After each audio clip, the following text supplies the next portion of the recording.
player from Duke, and there's so many of these guys from Duke who are going to go in the first round.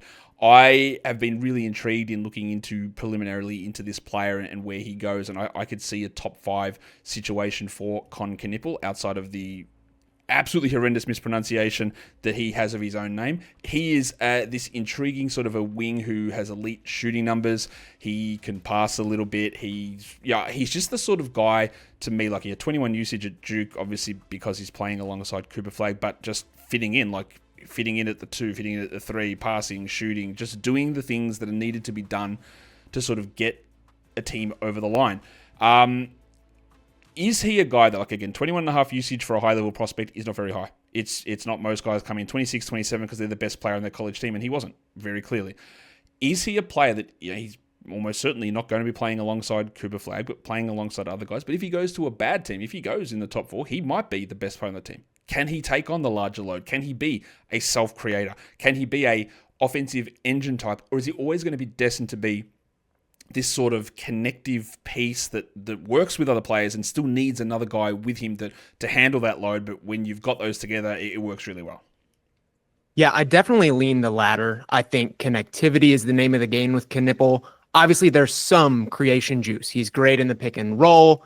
His handle is good enough. He can putter around. He can finish efficiently at the rim. He can get into the mid-range and hit jumpers. There's some creation juice, but at the end of the day, I think he's going to project to be more of a 2, maybe even a 3 in terms of scoring load. Now, that's not necessarily a bad thing to me. I think when you're thinking about him as a top 5 pick, sure, these teams up near the top that maybe don't have guys that don't have number 1 scoring options, are they going to want to swing on a guy like Kon Knueppel, whose ceiling maybe isn't as high as Trey Johnson, all these guys?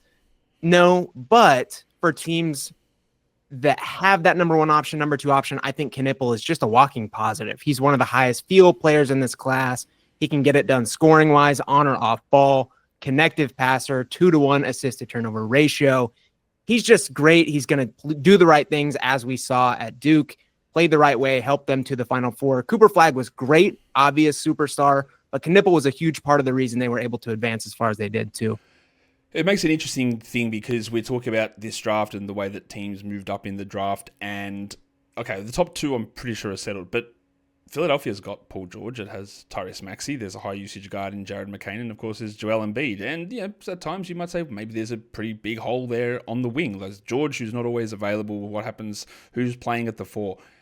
Is it outrageous that at pick number 3, he goes there? He doesn't have to be this high-usage guy. He fits in with these other players. He shoots exceedingly well. He can take more on. He can pull back if he needs to. Like, is that too high, or does that fit to you on that team, which is a non-stereotypical lottery team, or top 3 or top 5 team? Does it make sense that we could see Kon Knueppel like working as a guy going to Philadelphia pick 3? I think prior to the jump to number 3, I would have thought that was an impeccable fit. I would have loved that. Now, 3 is a bit rich for Knueppel, just given that there will be teams looking to move up for the Edgecombs, the Ace Baileys of the world. So it probably doesn't make sense to stay pat and take Kon Knueppel. A trade down makes a ton of sense to me personally. I think Kon Knueppel could easily slot into a lineup. I think he could be a playoff positive impactor as early as next year. I really believe that. I think even in a few years, if the long-term outlook doesn't include Joel Embiid, I think Kon Knueppel next to Tyrese Maxey makes a lot of sense just in general. So I don't think the draft order, the lottery order necessarily shook out great for him because there's all these teams that have pieces, but now they're 1, 2, 3, which is probably just a bit rich for his range. And then you've got all these teams that need top pieces, but they're in his range at 4, 5, 6, 7, 8. So it didn't shake out great for him, but I'm excited to see where he goes. The thing people are going to look at, and they're going to go, okay, 6'6", white guy who shoots extraordinarily high percentages from 3. His free throw percentage was off the charts as well. So the number one thing people are going to look at and go, yeah, but I'm sure he can't defend. Right? Can he defend? He absolutely can. He's definitely in the mold of a more stingy, stocky defender than like racking up steals and blocks. There's obvious athletic limitations here, just in terms of both offense and defense, but he slides his feet. He cares a ton. And I know a lot of people write these things off when you get to the NBA and everybody can jump out of the gym, but he has like legit clairvoyance in jumping passing lanes. I want to say people on ball when he was defending shot like 29% overall. The numbers are absurd. He had like a 4 defensive box plus minus. He's better than people give him credit for in this area, certainly. And I think he'll, in the absolute least, be a wash in the NBA.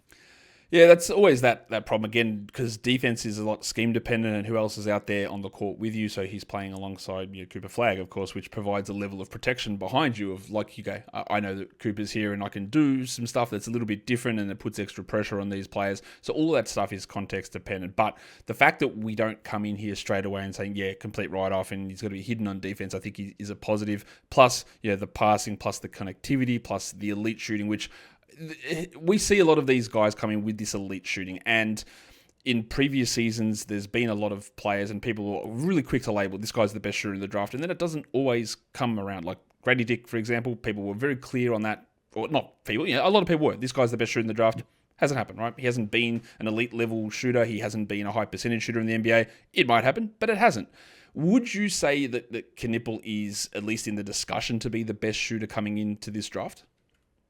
I think he's certainly in the discussion. And the great part about that is that this is a great shooting class. Yep. Very genuinely. Trey Johnson is an absolute sniper. I think even the guys that don't project, or even the guys that didn't shoot great in college right now, project to shoot well in the NBA. And then you've got all these guys, Liam McNeely, Kon Knueppel, just a ton of guys in this class that can shoot the 3 ball. So to even be in the conversation is one thing. And to be at the top, probably 1 or 2 with Trey Johnson is great.